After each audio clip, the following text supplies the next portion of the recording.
Happening now. We want to welcome our viewers from across the United States and around the world. This is the EdTech Situation Room. Good morning, good day, good evening. This is EdTech Situation Room episode number 233 for the September 29th, 2021.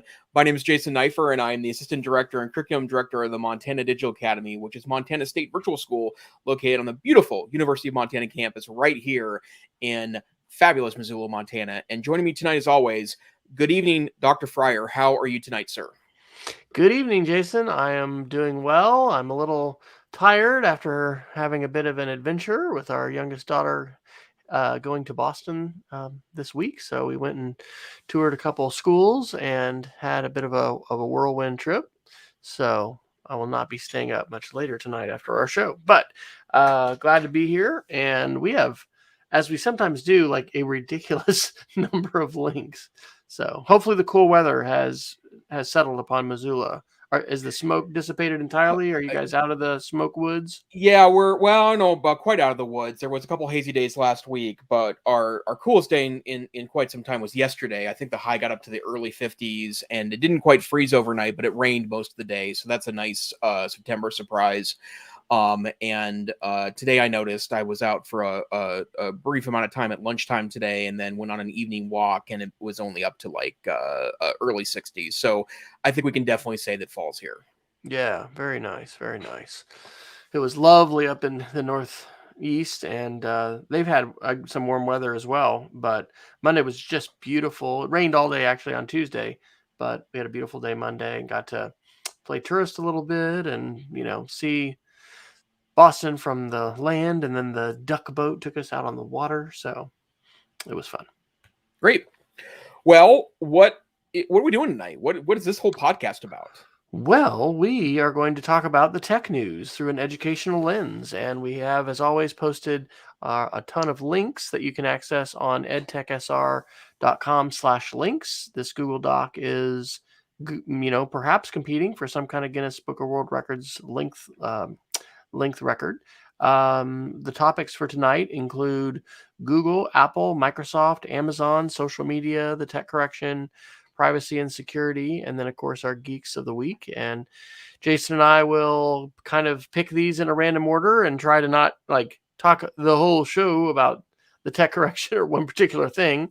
We'll try. And by the way, apologies if you are an audio podcast listener, or maybe you listen on the video. I don't actually end up tracking any metrics for that, but the show from last week is not yet on the website, but normally it gets up there within a few days, and I will be a little more prompt to get tonight's show up there. So, Dr. Neiffer, do you have a burning desire to start on a particular topic tonight? Well, yeah, I guess, I don't want this to take over the show, and this will be a lot of really quick links, but Apple news. So obviously last week the iPhone 13 was released, and I have to show off. I am sporting an iPhone 13 Pro, which is what I decided to go with. And I'll just repeat that my full intention was to kind of drive the used XS that I was carrying around into the ground and then buy whatever the cheaper used model was after that. But T-Mobile made me such an extraordinary deal. I had a really hard time saying no to the newer phone. And I have to say, I'm extremely pleased with it. It's a solid piece of hardware. It's clearly faster, right? But the XS was perfectly fine from a processor and a speed standpoint, but beautiful screen. I do really like the actual phone itself. I went with it's kind of a Wedgwood blue. They call it something else other than that, but it's a really beautiful piece of hardware. It does kind of remind me. It feels like they've been doing a bit of a throwback design to the 5 and 5S because it has the metal sides to it, and then this is a ceramic back. And my colleague at work, that's also a pretty big Apple guy, was telling me a lengthy story about, and of course I was eating it all up, about the lengths Apple had to go through to get this blue into the ceramic back. So, and I won't go through all that, but it's pretty great stuff. So couple interesting articles that kind of piqued my interest. The first one, and actually, I'm looking forward to hearing from you about where you're at with this lately. CNET reports on September 28th that Apple has updated Keynote, Pages, and Numbers, which is part of the so-called iWork suite, which is the competitor to the Office, Microsoft Office suite and the Google Workplace suite. And to be honest, I have long moved away from these tools, and part of it was because a lot of my time is still spent on a Chromebook. And although there are web versions of these particular tools, I never found them all that persuasive in comparison to the Google Suite. So I guess to start with, Dr. Fryer, are you still using things like Keynote, or have you moved on to other platforms to do your presentations?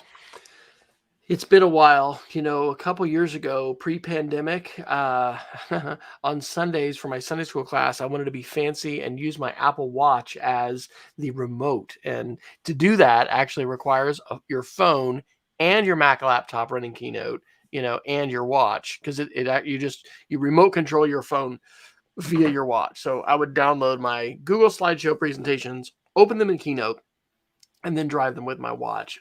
I haven't done that in almost 2 years.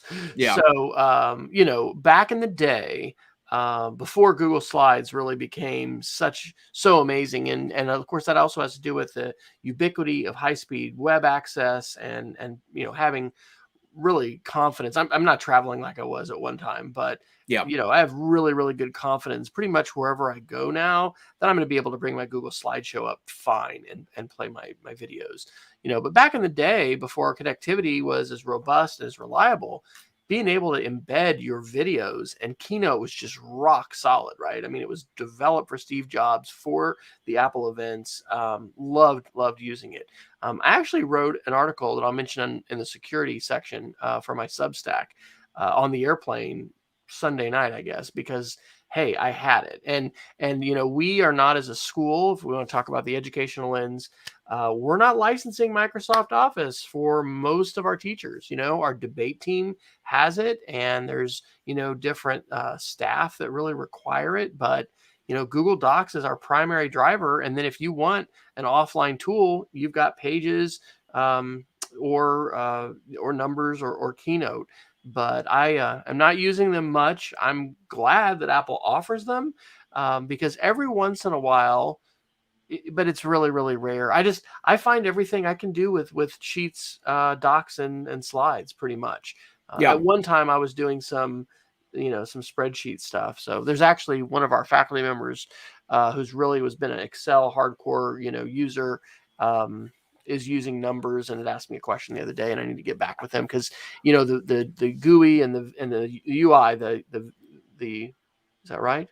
The visual interface, the user interface of these tools, continues to change and with updates and things like that.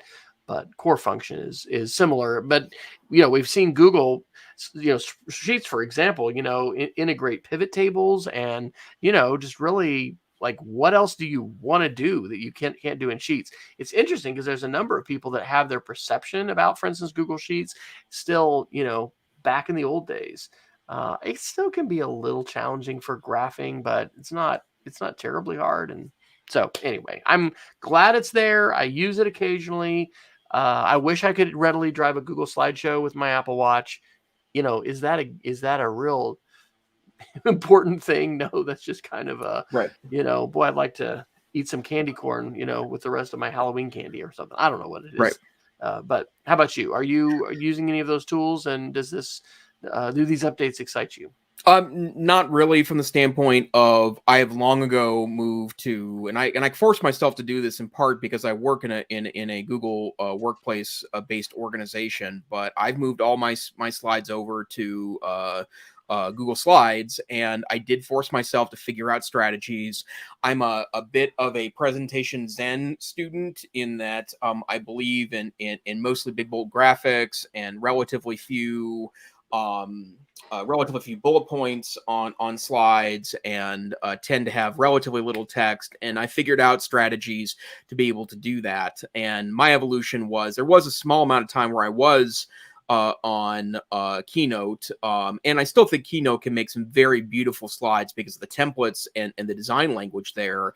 But I can now do all of that in Google Slides. And to be frank, the notion that it's web-based and web-based only is really important to me, because one of the frustrations I found about both online Keynote, and this is also true of online PowerPoint, is that it's not the full feature of the desktop app. And so that something gets lost when you open it on the online piece. And I would rather just not have that transition back and forth.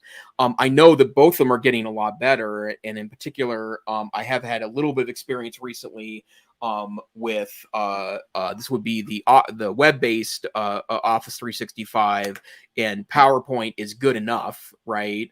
And does most of the things I wanted to do in that realm, but I'm probably pretty stuck in Slides. So Peggy has a question related. If these updates happen automatically, or we have to do them? I'm pretty sure if you have auto updates turned on, they should go ahead and download for you, because I don't think they're for the phone. I actually had to. Let's see, it was for the watch, I guess. No, it was for both. I had to go ahead. It said it was updated with 14.8 something something, and then I had to go ahead and say yes, I do want iOS 15. But if it's saying you're updated with iOS 15, you're good. You might just go ahead and open your watch or the watch app on your iPhone and see if you can go ahead and push that update. And you want to do that overnight. That takes a little while. I think it's over a gig. Okay, and then actually, I'm only going to mention a couple more quick articles here. There was some data in 9 to 5 Mac on September 24th that says that the iPhone 13 Pro Max, there's 4 models of the iPhone 13, everywhere from the iPhone 13 Mini to the iPhone 13 Pro Max. But the Pro Max has the longest battery life of active battery life of any iPhone, which is obviously good news. I do feel like that iPhones, in part because Apple designs the hardware and the software, tends to have a pretty good battery life in comparison to a lot of the off-the-shelf Android products. You can buy Android phones with massive batteries in them, so that helps a little bit with that. So I thought I would mention that. And then there is a New York Times article that I have kind of a separate commentary on.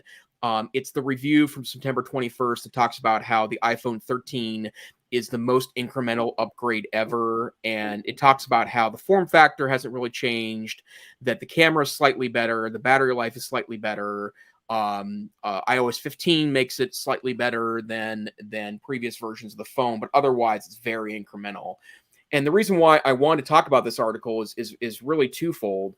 The first one is that incremental phones is pretty much the way it's going to be for a long time. And this has been true for a long time. This is also true in the Android versus iOS world, in part because the phones do a lot of interesting stuff already.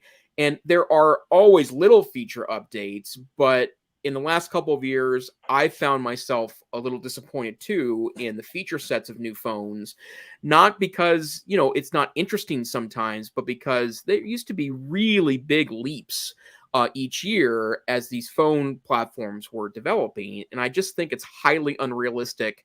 And I'm not even sure what the next piece might look like.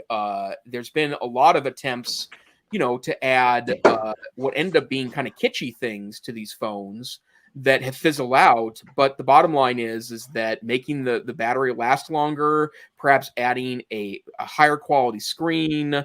I think evolution of the cameras makes a big difference. But, I'm sure the iPhone 13, I've never touched a 12, so I don't know for sure. But, oh, the puppy. I don't know for sure, but the bottom line is that I until something major happens, which might be generations of phones from now, there won't be any of that.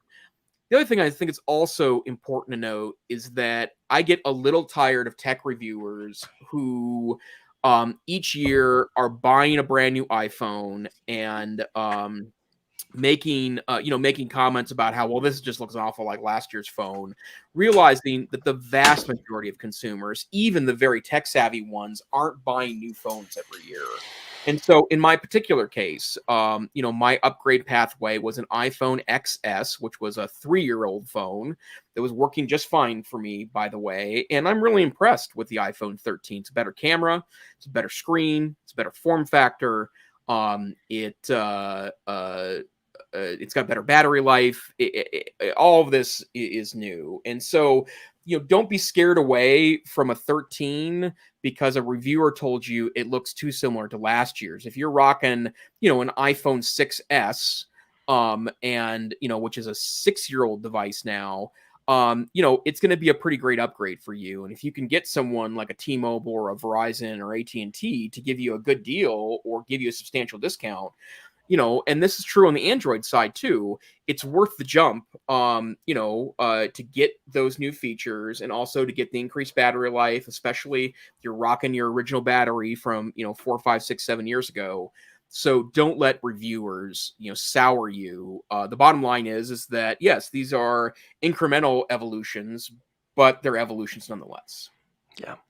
I think the definite time when you want to be upgrading is when your device is no longer supported. And I actually visited with our mechanic downtown this evening, picking up a car, and he was talking about, he's got to update. He's got an iPhone 6, and they just told him it can't update. So when you reach that point, you definitely, I think, want to be updating. But the good news is, as we've talked about on the show multiple times, Apple supports many, many generations of iPhones, and so that is not a rush. So, Apple would love, and all the phone manufacturers would love for us to be on that regular upgrade bandwagon. And they do have some, things that can seem pretty tempting if you want to do that, as far as just, sort of like leasing a car, but you're just like almost leasing your phone forever because you're just paying that monthly amount, but you're going to be able to get a new phone whenever it comes out. I do know some people that do that, but I don't think that's probably the path for most folks. And, I think it's awesome, Jason, that you were able to get such a good deal. Yeah. I'm sporting the iPhone SE Generation 2, which, is the sort of the last holdout for the home button, which is not really why I have it. It's just that, it was affordable, and actually I inherited it from my daughter when we upgraded her for her birthday with another phone. So it's interesting, just the different schedules that we're on. But I think that, looking at your upgrade cost and the value of your phone, somewhere in there is probably a sweet spot, because I think if you do wait too long, then you really just don't get anything for your phone. Yeah.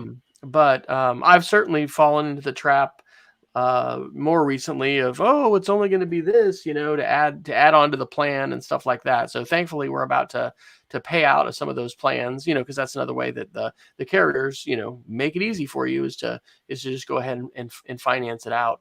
So it'll be interesting. I'll have to see. I have enjoyed Swappa. I know Jason has too. Yes. That's just been kind of my plan, was like, okay, I guess I can just kind of get used, because we've done used cars forever. And anyway, the used phone market, can be outstanding, but it just kind of depends upon the deal that you're getting. And, especially, I mean, when I jumped up and then I gave it to Rachel, but that iPhone 11 Pro, and you've got it too, with that 3-camera setup, and I mean, those lenses, and there were some, at least once or twice in Boston where it's like, you'll use your camera, because it's just such a great lens, especially for wide angle and stuff like that. So, going to be incremental, but it's there's also just all these other upgrades under the hood, with security, with the way that AI is working, and machine learning, and Siri, and all those kinds of things. So I think that, it's just a personal decision and a financial decision in terms of your upgrade path. But I will certainly not be, looking at you with cross eyes. In fact, I'm a little envious that, you're sporting the latest, because what's crazy is you buy the latest now, and then, in 2 short years, you'll be out of date. But you're still going to have a great phone that's going to do probably everything that you need it to do. I guess my last thought is just, I wouldn't buy anything today on the really low end of memory. I think you generally want to bump up. I don't know. This is my recommendation. Bump up at least one level, as far as memory. It depends on what you do. But as far as, photos and videos and things like that, I actually did have to delete the iMovie app to download my Spotify song at my favorite playlist. So like 600 songs downloaded on LTE last night in 5 minutes or something. It was crazy. But it just kind of depends on what you're going to do, your travel, are you going to be on airplanes? Do you need to have offline content? Those kinds of things. Yep, absolutely. Okay, enough of Apple articles. Where to next, sir? Wow. Okay. So there's a ton that we have. We're not going to get to cover them all under tech correction and privacy and security. Let's do some privacy and security. I'm going to start in kind of reverse order. So how to avoid a Facebook hack. I've only written a couple articles on my own Substack. And if you're not familiar, Substack is a really pretty amazing and free, I would add, to start mailing list that you can have and newsletter. And I paid for years for MailChimp, and just I'm a horrible newsletter writer. I just don't like that. And so anyway, I moved on my list into Substack, and I'm not paying anything. But two of my acquaintances, friends, colleagues this last week got hacked on Facebook, which is the typical message you get. Ooh, are you in this video? And so it's this social engineering, really tempting message. Oh boy, I wonder if I'm in that video, trying to get you to click it, but their account has been compromised. So anyway, I wrote that and would encourage folks, anybody who's on the internet needs to know how to manage passwords safely. We need to be using unique passwords. They need to be long and complex. We need to turn on two-factor authentication, and we need to use a password manager to be able to keep track of them all. So anyway, that's some core advice that we've shared many times here on the show, but that's a link that you can share, and please do pass that along, because that, whether you're old or young, I would say anybody high school and older should be doing that. Okay, so the Washington Post on September 23rd has an excellent practical article called Privacy Reset, a guide to the important things you should change now. And this group that is writing this is really a pretty exceptional group. And okay, here's the bummer, right? The Washington Post, and I'm paying for it now. Maybe they turned it off on this one because I'm not signed in. Let me click and see if I can go. I think it's probably going to say log in. No, they didn't. Oh, they did. Did they? Nope, it's just an ad. Okay, great. You don't have to be logged in. It really varies on what articles you have the complete free access to. Sometimes during elections and stuff like that, they'll have certain articles. They'll say, hey, everybody can have access to this. 4 different sections of this article, specifically covering Facebook, YouTube, I guess Google privacy, Amazon privacy, and Venmo privacy. And this kind of step-by-step, like this would be a great workshop to do, in part because people need encouragement and help, and I think a real catalyst to do some of these kinds of things. But limiting, like the number one thing on the Facebook page, they say, is to stop Facebook from targeting ads based on what you do online. There's other things that you can do as far as limiting, your posts and who gets to see those, turning off facial recognition for videos, not letting people tag you in a photo without approval, stopping Facebook from tracking your location. There's other ad settings to lock down, and then they've got other things. But it's all very specific. It's timely. It's updated with the latest version, and it's specific to those different platforms. So I think that those are, good articles that are practical and are related really to everybody who's using the internet. Any thoughts about those, Dr. Neiffer? Well, great guides that I haven't seen any of this stuff before, and my guess is that I've probably taken a stab at least at 3 of the 4 of these to lock down privacy. I know one of them for sure that I know that I've done is prevented people. I don't prevent people from tagging me, but it doesn't auto post that into my feed. And it's not like it was weird. I just felt like that it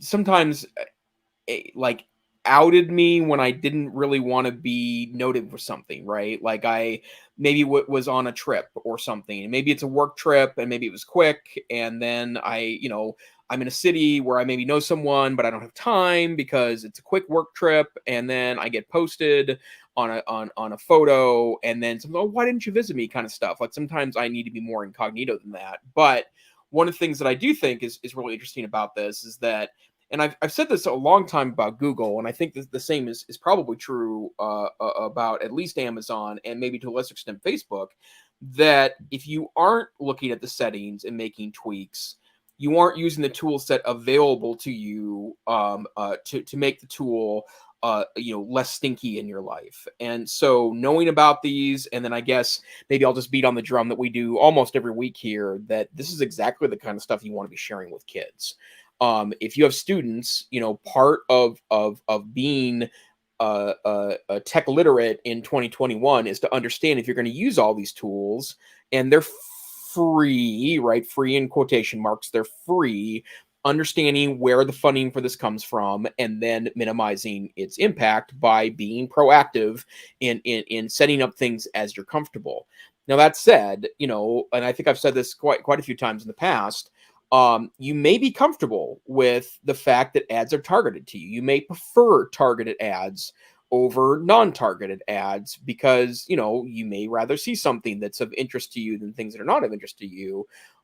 But there's a caveat to all that, because that data collected on you when you are utilizing targeted ads may or may not be something you're wholly comfortable with.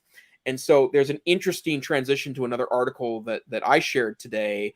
Before we go into the other security articles, there's a really great article in Motherboard by Vice on September 23rd. It says the NSA and CIA use ad blockers because online advertising is the term they use is dangerous. And it talks about how the sheer amount of data collected on people as they're perusing the internet, and it doesn't necessarily need to be when you are logged into a system, so it's associating with you personally. It's been long known that oftentimes advertisers or nefarious actors could build a profile on you, whether they know your name or not. And there's been plenty. In fact, we've talked about probably a half dozen articles in the last 5 years of us podcasting about how there are plenty of instances where people were able to figure out like people's names based only on their surfing trends without any personal identifiable information being available based on that. And so, you need to utilize, if you're going to use these tools, you should absolutely be utilizing everything available to you in order to make your data valuable to you as much as it is to the company that you're working with. And I think that's a way to do that. But let's just have a moment of appreciation of the fact that, ads are so dangerous, according to IT specialists at the CIA and NSA, that they encourage ad blocking by their users. And remember, ad blocking at by a lot of people is considered to be unethical, because you're essentially blocking the way that a lot of sites fund themselves, right? By giving you targeted ads, it does increase the value that a company can get that's offering you web-based content. But I guess when you think about it logically, you could come to this conclusion without the NSA telling you this, but I was blown away by that headline. Absolutely. Well, along those lines, there's an article. Did I put this under tech correction? Yeah. Washington Post, August 29th. There's no escape from Facebook, even if you don't use it.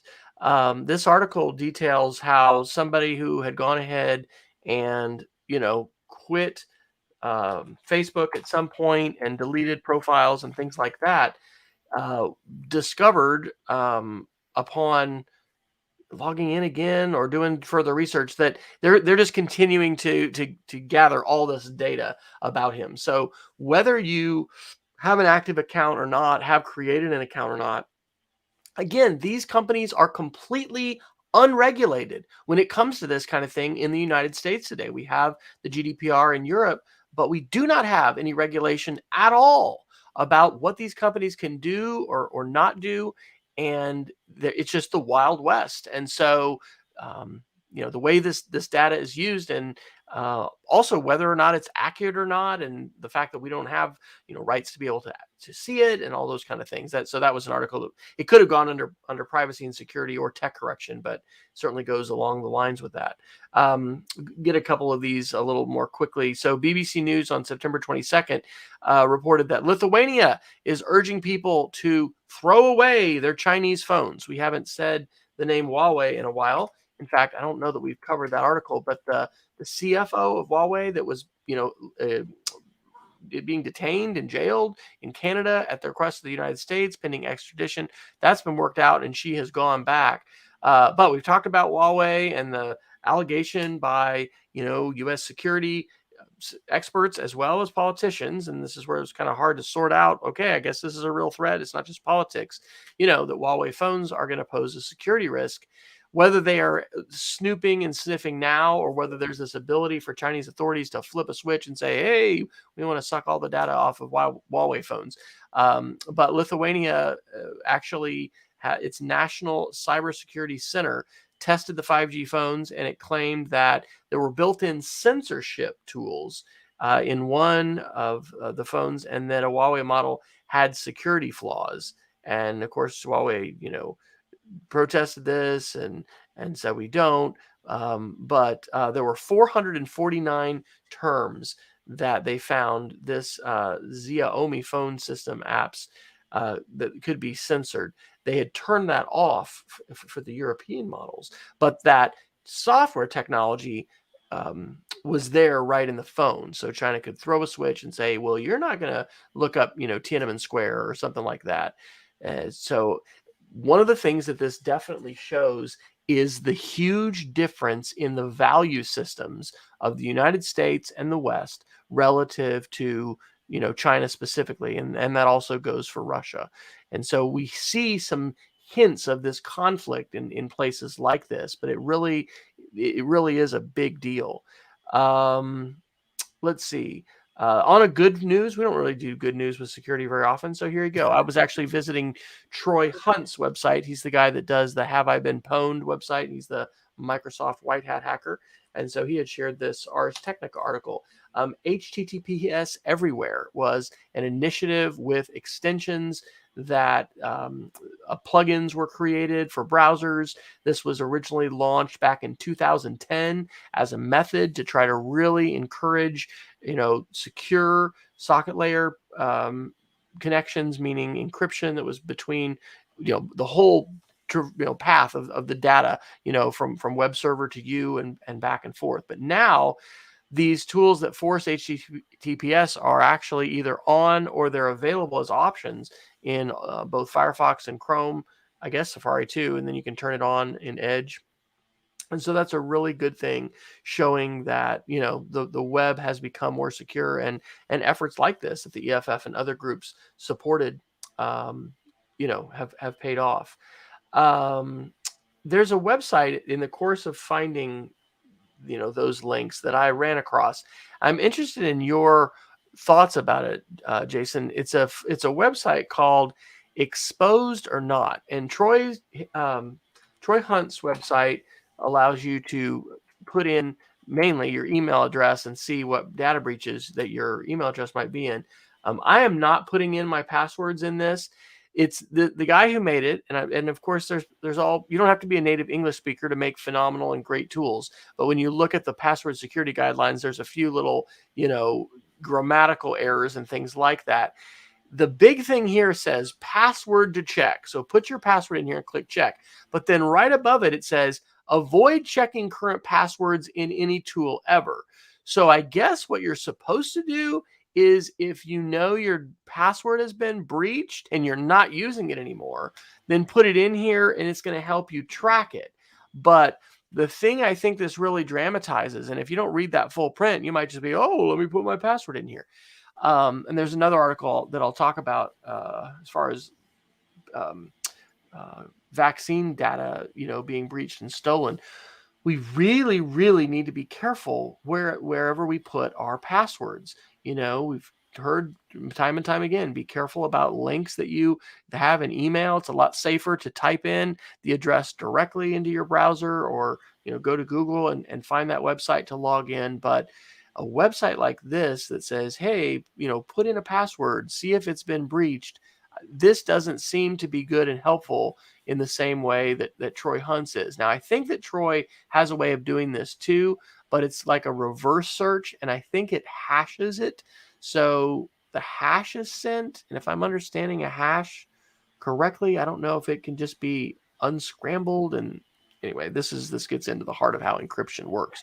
But any thoughts about that? And does this exposed or not strike you just on first blush as something maybe to be suspicious about, or am I being overly cautious?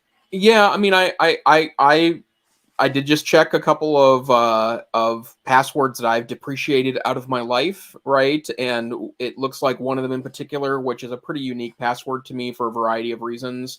It goes back 20 years, so this is a long time ago password that was pretty common in my life.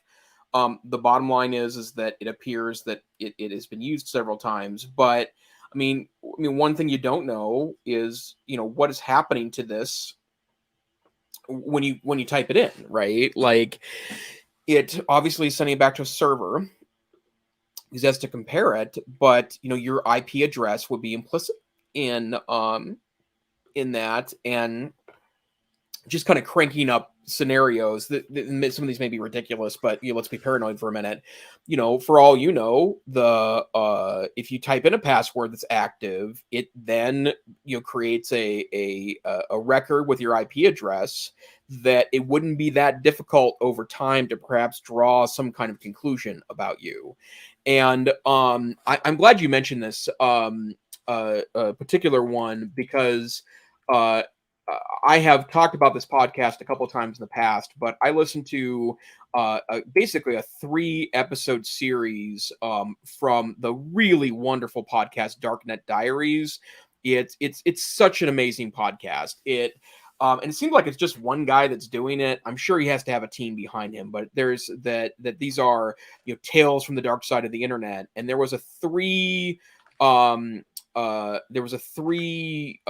episode series that talked about the LinkedIn data breach from, I think it was from 2012, and then it talked about the impacts of the data breach the next episode, and then it took it a step further when it said the LinkedIn data breach was actually the reason why former President Trump's Twitter account was hacked a week before the 2016 election. It was actually hacked by white hat hackers that had they called themselves cranky old hackers, as by the way, they were old because they were in their 40s, which makes Wes and I old, so sorry about that for other people of our Gen X vintage. But the bottom line is that a password can be a really extraordinarily dangerous thing, especially if your password's been hacked and you continue to use it. And so I know I'm sketched out by that. I could, and I tend to be a little paranoid about all this just because of the dangers out there. I mean, the truth be told, unless someone's specifically going after you,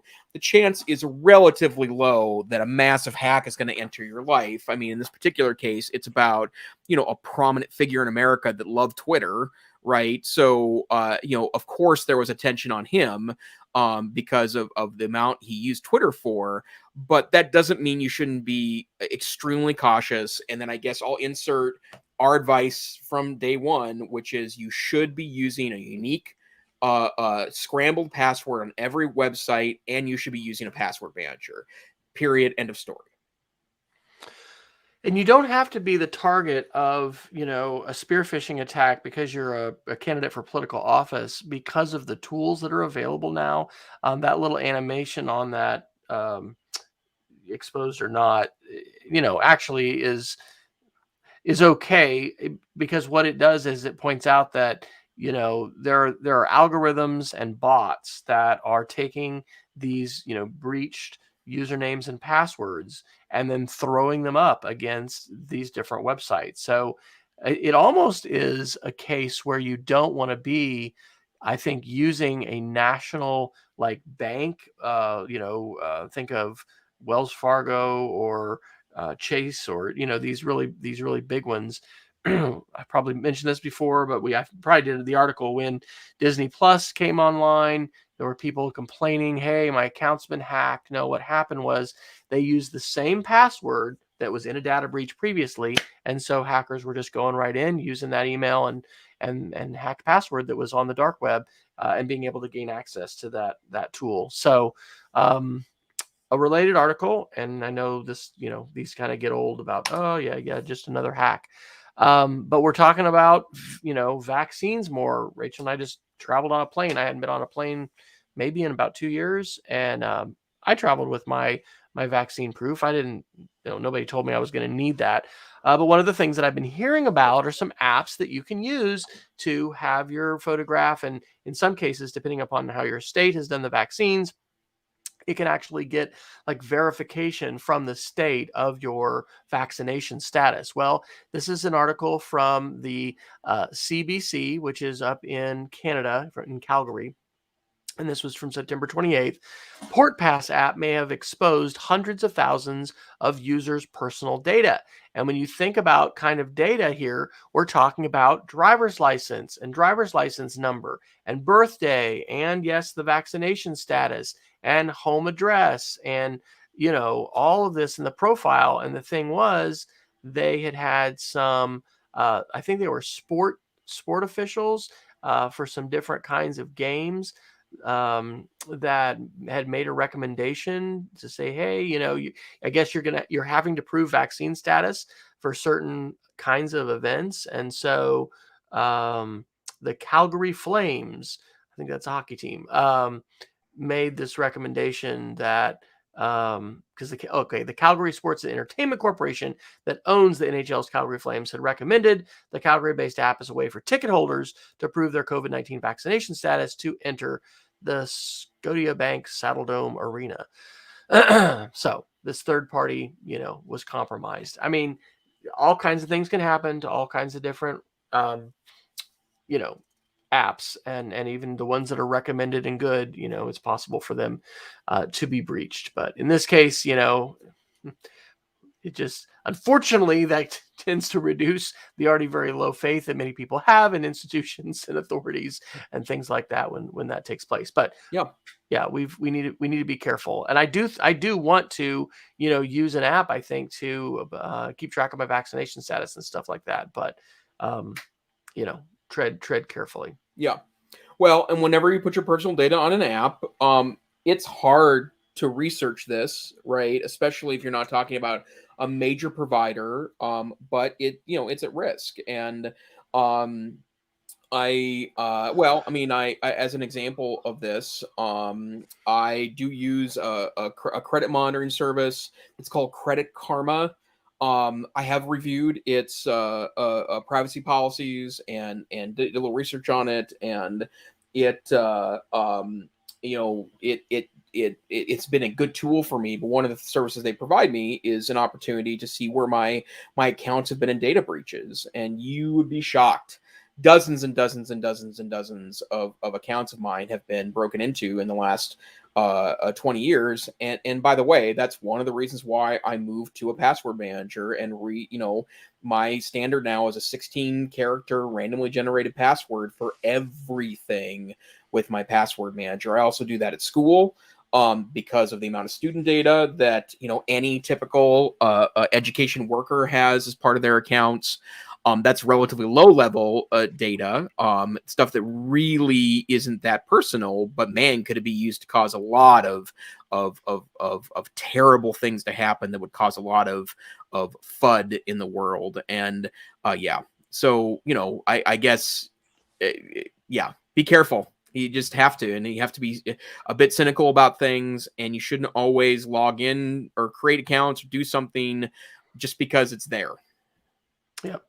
Hey, we have 3 live viewers now, and I do know our Facebook commenter there, who comments that feels like we're having more breaches and data hacks than ever before, even just a year ago, and I absolutely think that's true. Yes. We are getting numbed to it. But that's why I had a chance to do another TEDx talk, and I did it on protecting yourself and your family from hackers. Being a technology fear therapist and helping people overcome the fear that we have and figure out what to do practically. And those are some of the things that we've talked about tonight with, long passwords. 30 character random passwords are what I've been using now, which by the way, if you have to type them, and on a rare occasion I do, it is a little painful to type that many. One of the things I like about password managers is many of them will, not only show you your password in large text, but they'll also change the color of like the numbers and the letters. Because sometimes it's hard to say, is that a lowercase L or a 1, and that kind of thing, to make that a little bit more clear. Peggy's asking about if that passport hack had occurred only in Canada. It was this app called Passport, and it was primarily Canadians, I think, that were using it, but I don't think it was exclusively Canadian. So yeah, anybody who was using the app, I think, was subject to that data breach. It will probably be in Troy Hunt's "Have I Been Pwned?" website before long. Well, shoot, why don't we do one more security and privacy, and then we can go on to another topic, as we've got about 15 minutes left. This one was from the Associated Press on September the 24th. The EU, the European Union, warns Russia over cyber attacks ahead of German elections. The fact that we have what a book I read terms a like war, going on with social media and utilizing all these different platforms, but actual government groups seeking to subvert electoral processes, reduce the confidence that people have in their electoral systems and their political and governmental systems overall.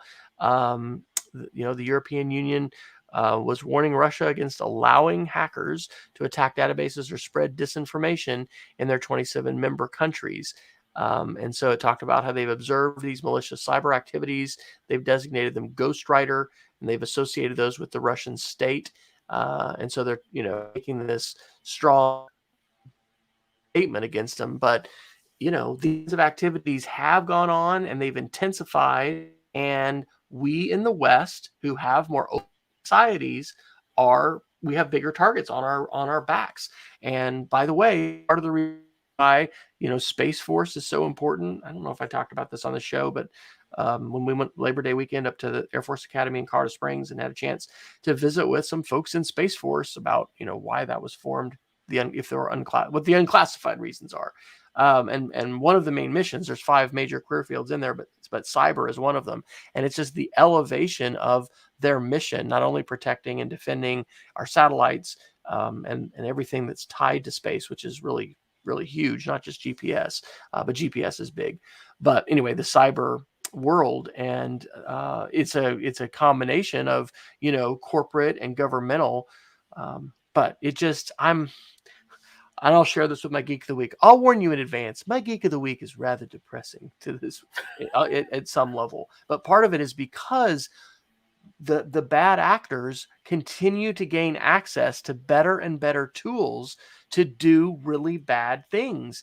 And so I don't think that, the presidential elections in 2024 are going to be significantly better than what we've seen before in terms of the use of social media platforms being weaponized and cyber attacks. And I don't think that we have bore the onslaught of cyber attacks like they have in like Belarus and then the Ukraine. Russia has really kind of taken the gloves off and just opened all the valves, I think, or I don't know what the right metaphor for that is, but just, unleashed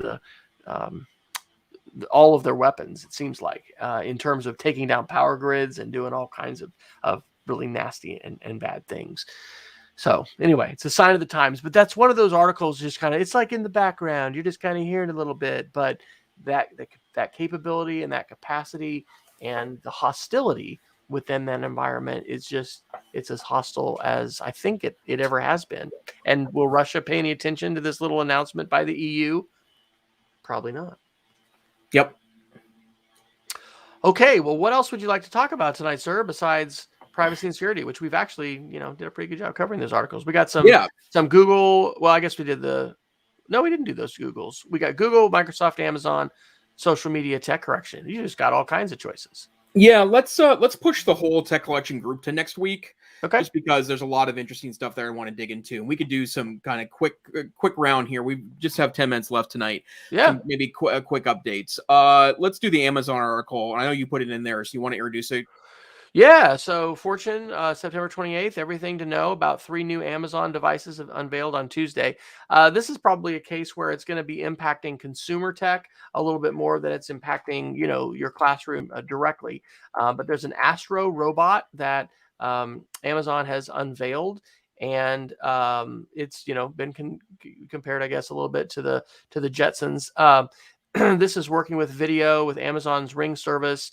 It can play games. It has a projector that it will project down on the ground. I guess you can, play it in chess. You can video conference with it. There's a kid projector called Glow that they have to entertain children. It's like an Echo Show. It has a touch sensitive digital projection. Yeah, that's the one. This is the Glow that's designed for kids. $250. There's an Echo Show 15, so it's a larger, video conferencing device competing with Google's Nest Hub Max and Facebook's Portals. I guess I'd ask Jason. I know you have your feet in both the Google Home world and the Amazon Echo and Alexa world. Maybe I shouldn't have said that out loud in the podcast. Just activating somebody's device. Where are you with that? And are you equally happy with both of them? And any of these, tempt you thinking to get one? I haven't had a Google device plugged in my home in probably a year now. So, and I don't actually use the smart speaker component nearly as much as I use it as essentially a network speaker. I love that component, and I do have I do have some things set up on Madam A. I am just trying to think what would be a good example that like in my office right now. So I'm in my home office. My home office went from being kind of in a dank basement pre-pandemic to where I've taken over a guest bedroom in our home and bought new desks and I have as my wife put it at the time, please create the home office of your dreams since we're going to be stuck here for a little while. And it's not quite of my dreams because I didn't pay anyone to come in and construct anything or do anything custom, but I have a television that is off to my left.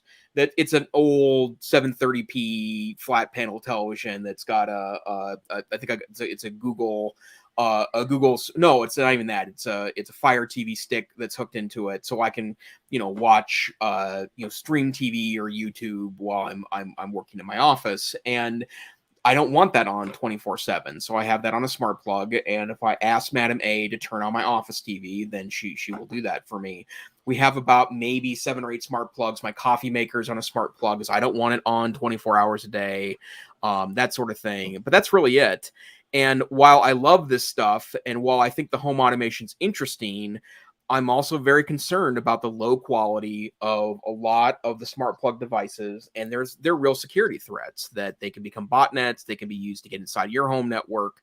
So I've become much more careful about that. But I still think that the speakers that Amazon sells are really high quality, and they work great with Spotify, they work great as Bluetooth speakers, they work great as network speakers.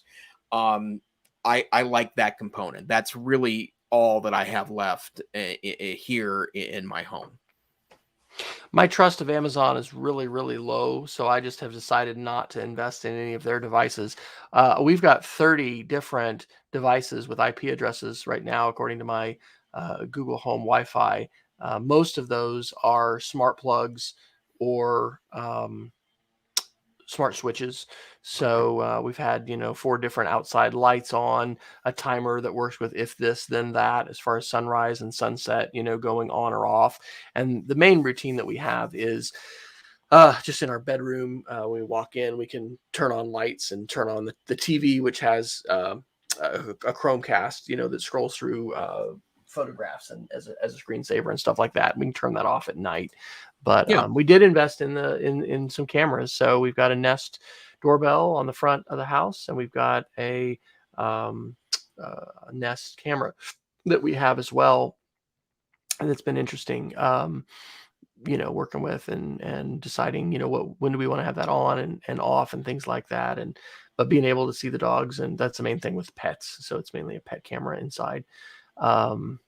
And I had something happen this weekend that was a little bit weird, but anyway, having an alert on the front door, ended up being good to have. So yeah, I'm not tempted to jump into any of these kind of things, but we're going to continue to see these sorts of home automation things, and you got to have an eye for security. It's one of the reasons why I'm not going with a third party cheap in terms of cameras and things like that. Yeah. I've gone with Google Nest's line.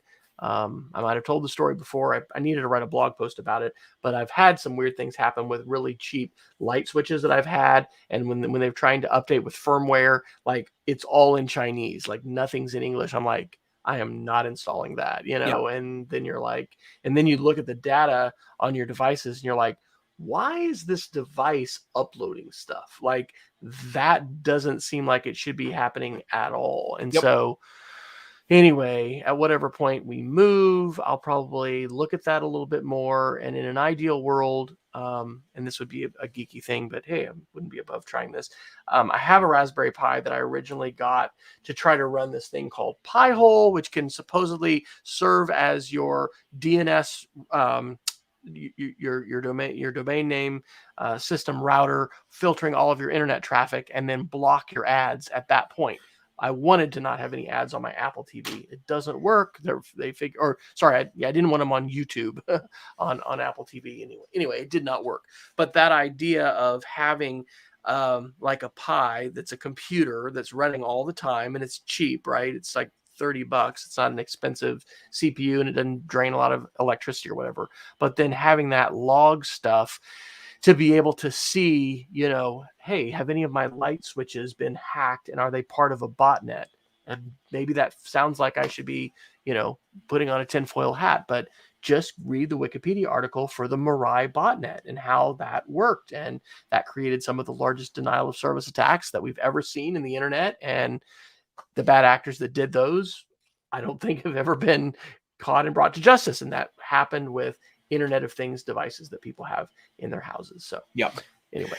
And then let's just talk about it for a second. The weird Amazon robot dog thing that was released. I'm not sure if he's listening or not, but my doctoral mentor at the University of Montana is Dr. Martin Haraji, and he was harassing me about this tonight on text messaging, and weird. And I will say that this think is what you want about Amazon. Astro, right? This is Astro. It's basically a screen hooked to a base that has wheels on it, and it can move around your house. Apparently, it's got the ability to throw itself downstairs.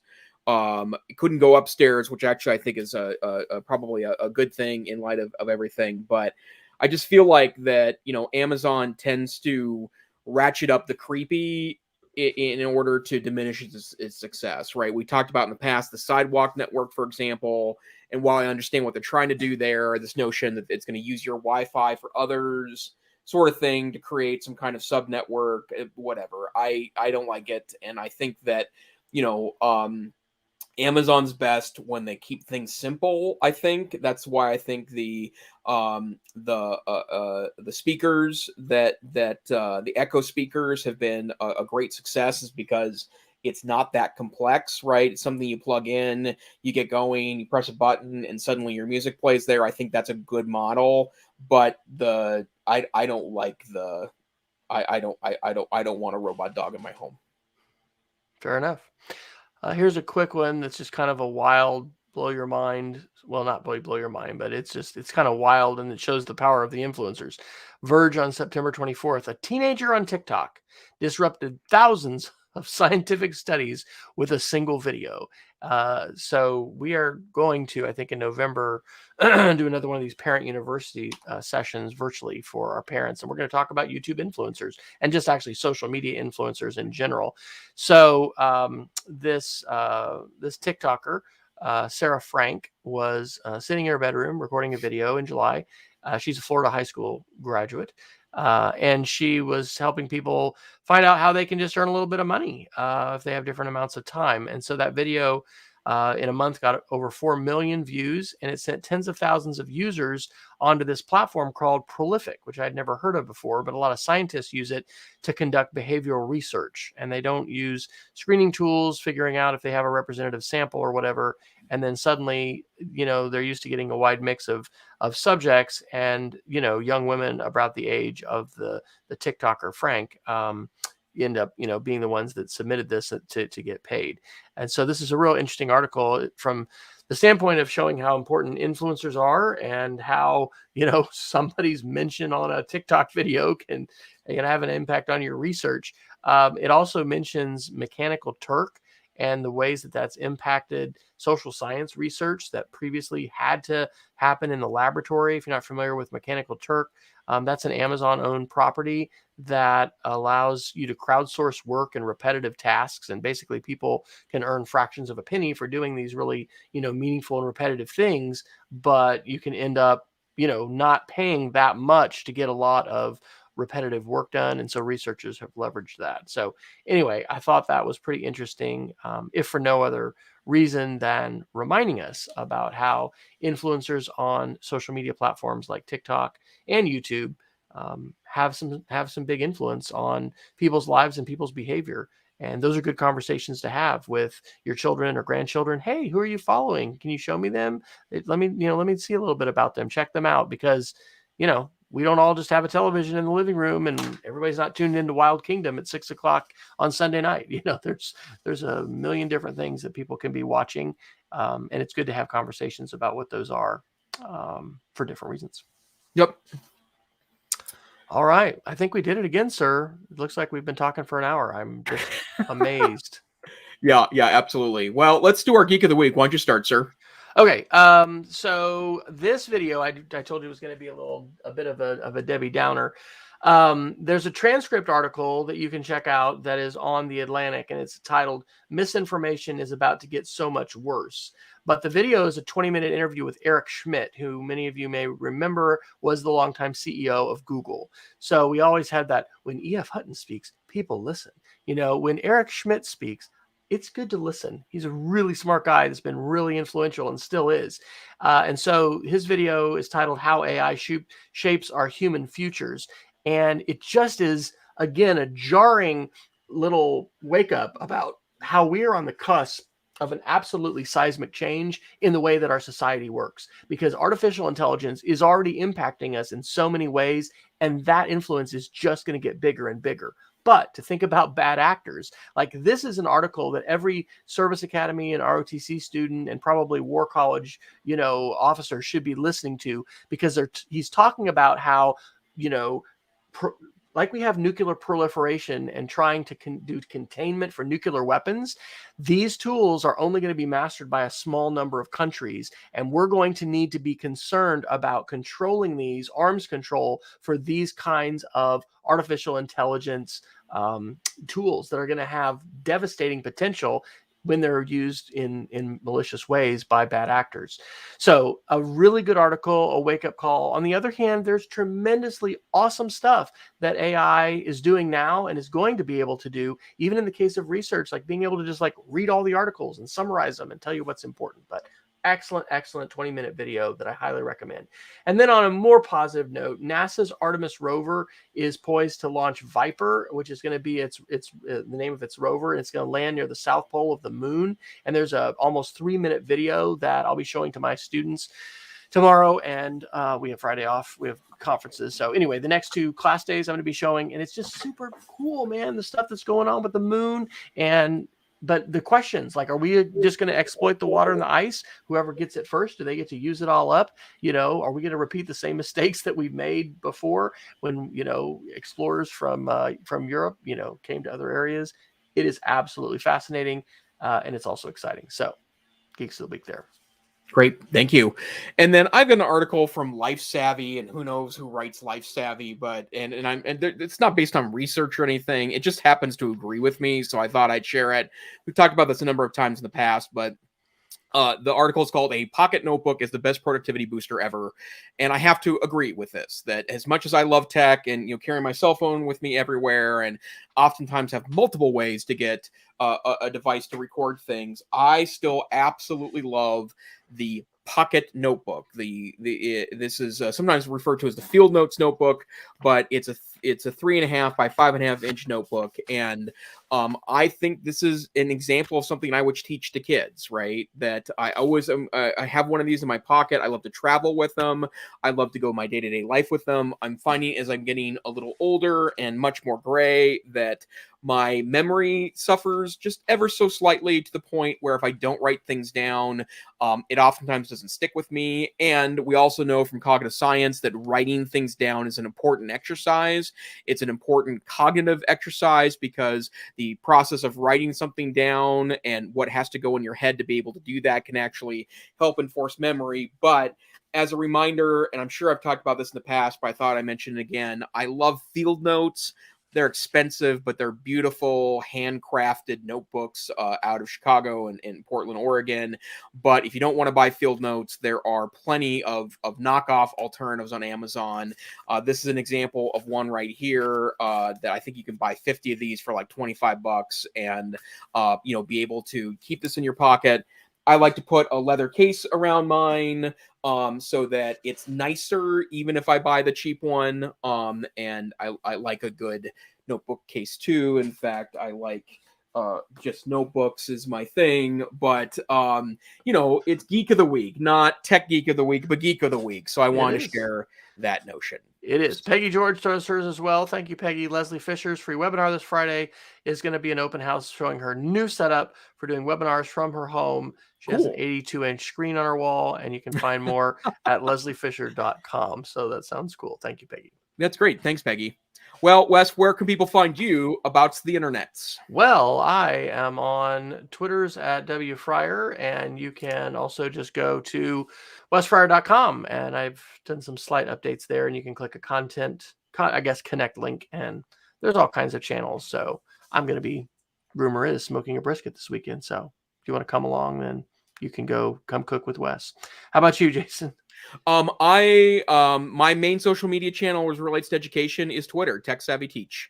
But this here isn't our social media channel. It's not even really about brisket, although I'm glad you mentioned that, because I may get into that addiction myself. I keep telling myself I don't want to, because the last thing I need is an equipment-based hobby because of my many others of them. But I enjoy watching Wes, you do that on the social medias. But this here is the EdTech Situation Room. We are a once-a-week podcast.